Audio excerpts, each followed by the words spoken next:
Pokemon anime has experienced its own kind of evolution as the years have gone by.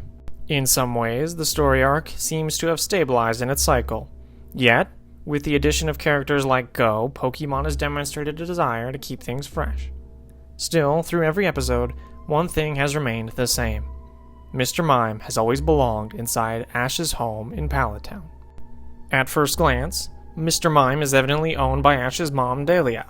However, upon a closer examination, Mr. Mime may very well be the figurehead for the entire Ketchum family.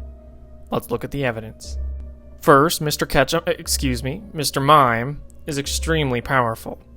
For example, if you've played the Pokemon games, you may be aware of the attack Reflect. If you haven't, what you need to know is that it just raises your defense. Unless you're Mr. Mime Ketchum.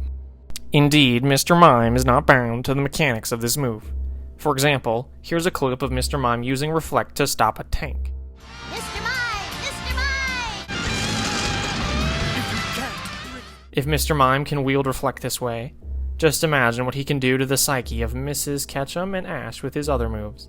He could even assume the role of a father figure and husband in the backwoods of Pallet Town. This is not the only occasion where we see Mr. Mime's strength.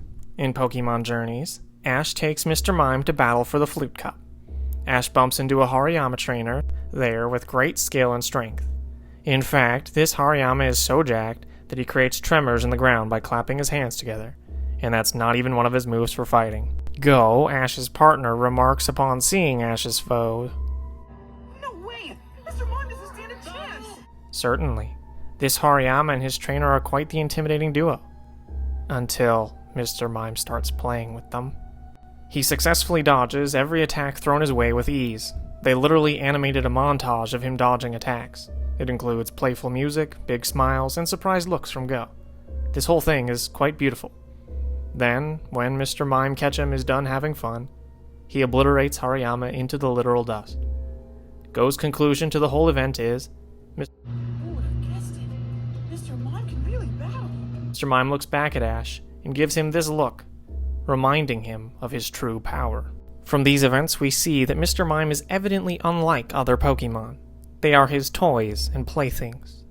Pokemon moves, too, are his to bend to his will and whim. But this is only one piece of the puzzle.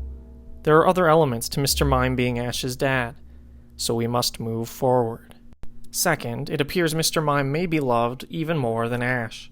According to CBR.com, quote, Ash has even expressed jealousy towards his mom's favoritism in regard to Mime. He claimed that Delia loved Mime more than she loved him, as she'd often take his side when there was bad blood between them, end quote. Given the choice, would Delia choose Mr. Mime over her own son? Only if Mr. Mime was family, right? The evidence continues to compile. Think for a moment about how many people's thighs you would rest your hand on. Probably only a significant other, right? Well, observe this scene in which Mr. Mime shares an intimate touch with a hypnotized Delia. What's the context, you ask?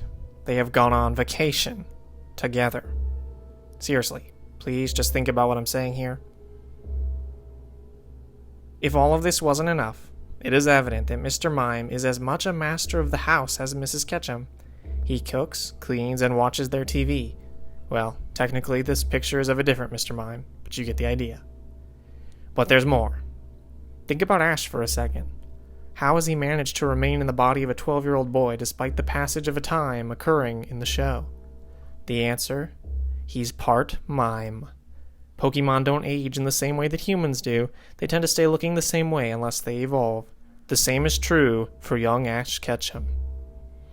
Ash also has the ability to communicate with other Pokemon and use Pokemon moves. Perhaps the most incredible thing about Ash is his battle stats, which we have a video on here at Berry Bear Studios. You should subscribe and watch it. It's quite compelling. But what do you think? Is this the darkest piece of Pokemon lore?